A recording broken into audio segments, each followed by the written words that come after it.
রহস্যরাত। Welcome to রহস্যরাত। আমি এসেছি তোমাদের নিয়ে যেতে রহস্যে ঘেরা অলৌকিক দুনিয়াতে। আমাদের জীবনে অনেক সময় এমন কিছু ঘটনা ঘটে যুক্তি বা বুদ্ধি দিয়ে, যার কোনো কারণ আমরা খুঁজে পাই না, যা আমাদের মনে করিয়ে দেয় কোনো এক অলৌকিক অস্তিত্বের কথা। হতে পারে সেটা ভৌতিক বা দৈবিক বা অন্য কিছু।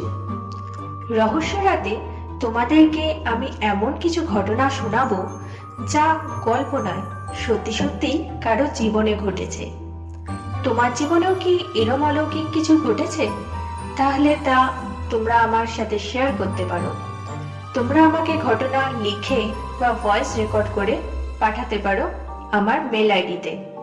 আমার মেল আইডি rahosyarat@gmail.com। তাহলে এসো আজকের অলৌকিক দুনিয়ার যাত্রা আমরা শুরু করি। আজ তোমাদের সাথে যে ঘটনাটা শেয়ার করব সেটা আজ থেকে প্রায় 8-9 বছর আগে আমার পিসির সাথে ঘটেছিল। আমার পিসির বিয়ে হয়েছিল টলিগঞ্জে, কিন্তু বিয়ের কিছুদিন পরেই পিসেমশাইয়ের ট্রান্সফার হয়ে যায় দুর্গাপুরেতে। তাই পিসি আর পিসেমশাই দুর্গাপুরের একটা ফ্ল্যাটে ভাড়া থাকতে শুরু করে। এই ফ্ল্যাটেতে একা একা থাকাটা পিসির পক্ষে খুব সমস্যার হয়ে দাঁড়িয়েছিল। পিসেমশাই তো সকালে 7টার সময় বেরিয়ে যেত, আর রাতে 8টা-9টা বেজে যেত পিসেমশাইয়ের ফিরতে। এই দীর্ঘ সময়টা একা একা কাটানো খুব সমস্যার। ফ্ল্যাটের কেউই তেমন মিশুকে ছিল না, সেই জন্য ফ্ল্যাটে কারোর সাথেই সেরকম বন্ধুত্ব হয়ে ওঠেনি। সকালের দিকটা কাজকর্ম করে কেটে গেল, বিকেলের পর থেকে তারা সময় কাটতেই চাইতো না। তাই বিকেলের পর পিসি পাশেই একটা পার্কে গিয়ে বসে থাকতো। একদিন সেই পার্কেই তার সাথে আলাপ হলো স্বপ্নার। স্বপ্না ওই এলাকাতেই একটা বাড়িতে থাকতো তার স্বামীর সাথে। তাদের দুজনের মধ্যে বেশ ভালো বন্ধুত্ব হয়ে যায়।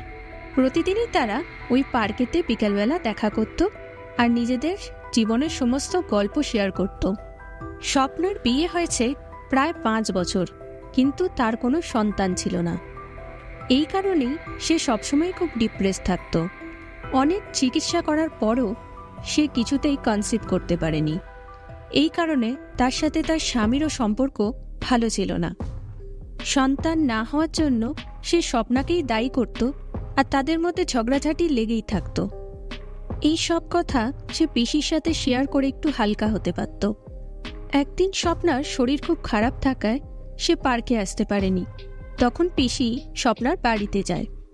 বাড়িতে গিয়ে পিসি দেখে টেবিলের ওপর একটা খোলা ডায়েরি। স্বপ্নাকে জিজ্ঞেস করলে সে জানায় এই ডায়েরি লেখা তার নেশা। সে তার সারা দিনের সমস্ত কাজকর্ম, সুখ দুঃখের কথা এই ডায়েরিতেই লিখে রাখে। কিন্তু তার স্বামী এই ডায়েরি লেখা একদম পছন্দ করে না, তাই স্বামী আসার আগে এই ডায়েরিটাকে সে লুকিয়ে ফেলে।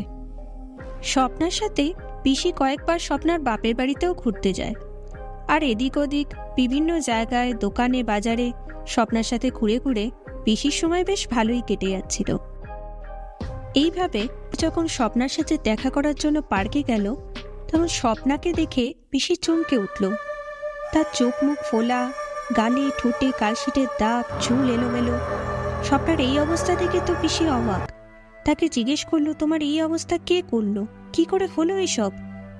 স্বপ্না তাকে জানালো তার স্বামী। গতকাল সে স্পষ্ট জানিয়ে দিয়েছে যে সে কোনোভাবেই আর স্বপ্নার সাথে থাকতে চায় না।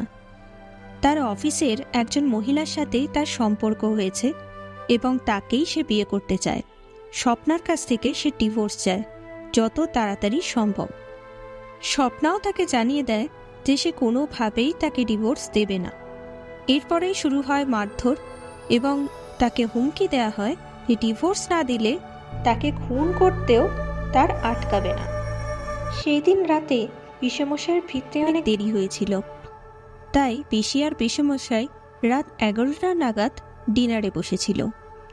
তখন একটা অ্যাম্বুলেন্সের শব্দ শোনা গেল। অ্যাম্বুলেন্সটা তাদের পাড়াতেই দাঁড়ালো এসে। কার কি হলো দেখার জন্য পিসি বারান্দায় আসতে দেখতে পেল অ্যাম্বুলেন্সটা স্বপ্নার বাড়ির সামনে দাঁড়িয়ে রয়েছে। তখনই পিসির মনে জেগে উঠল একটা আশঙ্কা। পিসি আর থাকতে না পেরে ছুটে গেল স্বপ্নার বাড়ির দিকে। গিয়ে দেখল একটা অগ্নিদগ্ধ শরীর স্ট্রেচারে করে নিয়ে অ্যাম্বুলেন্সে তোলা হচ্ছে, আর পেছন পেছন স্বপ্নার স্বামী গিয়ে অ্যাম্বুলেন্সে উঠল। পিসির আর বুঝতে দেরি হলো না এই শরীর কার। স্বপ্নার শরীরের প্রায় 80% পুড়ে গেছিল। পরদিনই হসপিটালে স্বপ্না মারা গেল। পুলিশকে স্বপ্নার স্বামী জানালো, সন্তান না হওয়ায় স্বপ্না সবসময় খুব ডিপ্রেস থাকতো। ঘটনার দিন রাতে খুব টায়ার্ড থাকার জন্য সে তাড়াতাড়ি খেয়ে 10টার মধ্যে ঘুমিয়ে পড়েছিল। তার হঠাৎ ঘুম ভাঙে স্বপ্নার চিৎকারে, এবং সে দেখে পাশের ঘরে স্বপ্না গায়ে আগুন লাগিয়েছে। সে অনেক চেষ্টা করেও স্বপ্নাকে বাঁচাতে পারেনি। স্বপ্নার বাপের বাড়ির লোকজন তার ওপর হওয়া অত্যাচারের বিষয়ে কিছুই জানত না। তার সাথে তার স্বামীর সম্পর্ক কেমন ছিল সে ব্যাপারেও তাদের কোনো আইডিয়া ছিল না। কিন্তু স্বপ্না যে ডিপ্রেস থাকতো বাচ্চা না হওয়ার কারণে সেটা তারা জানত। তাই এই স্টেটমেন্ট তারা মেনে নিয়েছিল। পুলিশও এই ঘটনাকে আত্মহত্যার ঘটনা বলেই ধরে নিল। পিসি সব কিছু জানার পরও চুপ করে থাকলো, কিছুটা ভয়, আর বাকিটা পিসমশাইয়ের পরামর্শ ছিল যে পুলিশি ঝামেলায় না জড়ানোর। স্বপ্নার স্বামী দোষ করেও দিব্যি ভালো মানুষটা সেজেই রয়ে গেল। এই জন্য পিসির একটা অপরাধবোধ তো ছিল। কিন্তু আসল ঘটনা শুরু হলো এর পরে।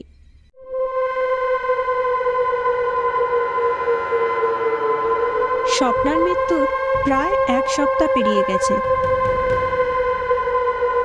পিসির মন এখন সবসময়ই খারাপ থাকে, স্বপ্নাকে প্রচণ্ড মিস করে। সেদিন রাত্রে পিসি আর পিসমশাই খাওয়া প্রায় শেষ করেছে। এমন সময় তারা বুঝতে পারল ঘরে কোথাও একটা খুব পোড়া পোড়া গন্ধ ছাড়ছে, এবং সে গন্ধটা প্রায় সারা ঘরেই ছড়িয়ে গেল। তারা ভাবল হয়তো পাশের ফ্ল্যাটে কারো বাড়িতে কিছু পুড়ছে। গন্ধটা বেশ কিছুক্ষণ থেকে আবার মিলিয়ে গেল।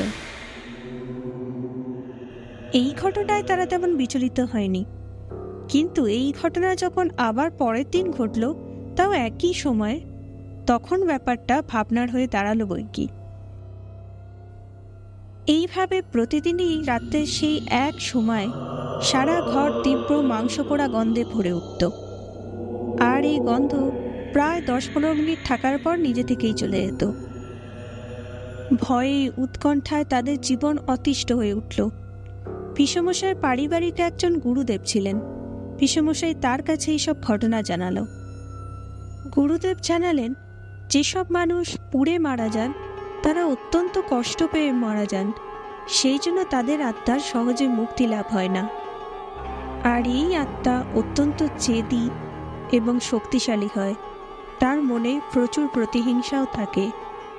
এই আত্মা বারবার যখন ফিরে আসছে, তার মানে সে কিছু বলতে চায়, আর সে যা বলতে চায় তা সে বলবে।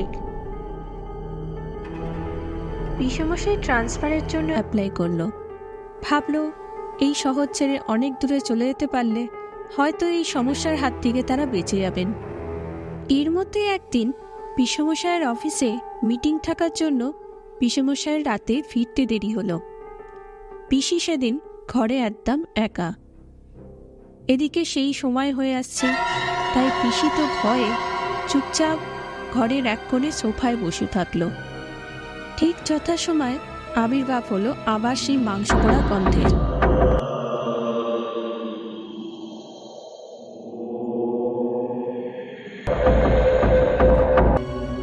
পিসি বুঝতে পারল আবার সে এসেছে।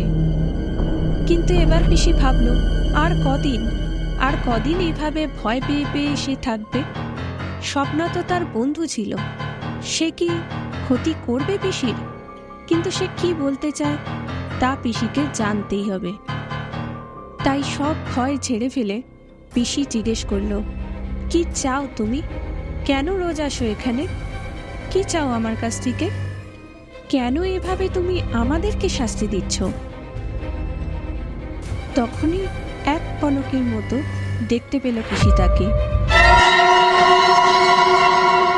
পুড়ে যাওয়া ঝলসানো বিভৎস এক মূর্তি। সে বলল, তুমি তো সব জানলে, তারপরেও এই অন্যায়টা মেনে নিলে? আমাকে যে এত কষ্ট দিয়ে মারলো, তার কোনো শাস্তিই হলো না। সকলের চোখে সে নির্দোষ, আর তুমি চুপ করে থাকবে? এরপরে আর কিছু পিসির মনে নেই। প্রচণ্ড ভয়ে জ্ঞান হারায় সে। জ্ঞান ফিরল কলিং বেলের আওয়াজ আর দরজা ধাক্কানোর প্রচণ্ড আওয়াজে। পিসমশাই এসছে। পিসি যা হোক করে উঠে দরজা খুলে কান্নায় ভেঙে পড়ল পিসমশাইয়ের কাছে। তারা ঠিক করলো আর না, এবার সত্যিটা সবার সামনে আনতেই হবে, কিন্তু ডাইরেক্ট পুলিশের কাছে যাওয়া ঠিক হবে না। তাই পিসি আগে স্বপ্নার বাপের বাড়িতে গেল। স্বপ্নার বাবা মাকে সব কিছু খুলে বলল। স্বপ্নার ওপর কিভাবে অত্যাচার হতো, কিভাবে তার স্বামী অন্য মেয়ের সাথে সম্পর্কে জড়িয়ে তাকে ডিভোর্সের জন্য প্রেশার দিচ্ছিল, সমস্ত কিছু। আর তার সাথে সেই ডায়েরির কথাও, যাতে স্বপ্না তার সমস্ত কথা লিখে রাখত, যেটা লুকানো ছিল। স্বপ্নার বাবা পুলিশের কাছে স্বপ্নার স্বামীর নামে এফআইআর করে। এরপর স্বপ্নার বাড়ি তল্লাশি করে পুলিশ সেই ডায়েরিও খুঁজে পায়। স্বপ্নার স্বামীর অফিসে খোঁজ খবর নিয়ে পুলিশ সেই মহিলার কথাও জানতে পারে, যার সাথে তার অ্যাফেয়ার চলছিল। পর স্বপ্নার স্বামীকে গ্রেপ্তার করা হয়। পুলিশের জেরার মুখে সে সব সত্যি স্বীকার করে নেয়। এরপর স্বপ্না আর কোনোদিনও আসেনি। যদিও এই বাড়িতে আর বেশি দিন পিসিরা ছিল না, তাও যে কদিন ছিল কোনোদিনই সেই পোড়া গন্ধ বা স্বপ্নার দেখা আর পাওয়া যায়নি। হয়তো তার আত্মা জাস্টিস পেয়ে মুক্তি পেয়ে গেছিল। তাহলে বন্ধুরা, কেমন লাগলো আজকের ঘটনা আমাকে কমেন্টে জানিও, আর লাইক আর প্রচুর প্রচুর শেয়ার করো। আর এইরকম অলৌকিক ভৌতিক ঘটনা শোনার জন্য সাবস্ক্রাইব করো রহস্যরাতকে। আর তোমাদের জীবনে যদি অলৌকিক ঘটনা ঘটে থাকে তাহলে আমাকে পাঠিও rahosyorat@gmail.com এ। আমি অবশ্যই তোমাদের ঘটনাও রহস্যরাতে শোনাবো। তাহলে চলো, আজকের মতো শুভরাত্রি।